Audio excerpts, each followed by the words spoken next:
Good morning, I'm Clint Griffiths. Farm groups are taking on the U.S. government when it comes to the new Waters of the U.S. rule. The group's filing a lawsuit against the EPA and the Army Corps of Engineers. Ag Day's Michelle Rook joins us with more on the legal challenge.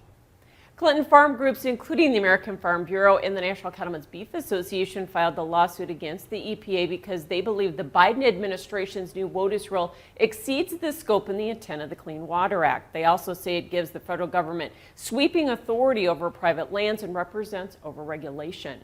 The groups charge the WOTUS definition is an attack on producers and removes long-standing bipartisan exclusions for small and isolated water features on farms and ranches. And CBA also says it creates a regulatory burden, and they're challenging the rule to ensure cattle producers are treated fairly under the law. Plus, they argue the new rule is vague and creates uncertainty for America's farmers and ranchers. The uncertainty of these different rulemakings and the ping pong back and forth is a big part of the problem here. From year to year, from administration to administration, producers are left trying to determine what is their impact or exposure to these regulations, given who happens to be in charge at any given time. This lawsuit is playing out at the same time the Supreme Court is expected to release a decision in early 2023 on the Sackett versus EPA case, which also challenged WOTUS. Lane says they're asking for an injunction until then, as they're concerned EPA will charge ahead on controversial rulemaking.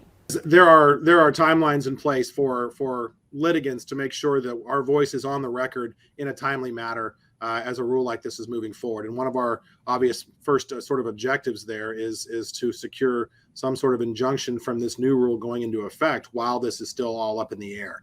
NCBA previously filed technical comments on the rule, highlighting the importance of maintaining ag exemptions for small, isolated, and temporary water features like ephemeral streams that only flow with large rain events. Lane says regulating these features under the Clean Water Act disrupts normal ag operations and interferes with cattle producers' abilities to make improvements to their land.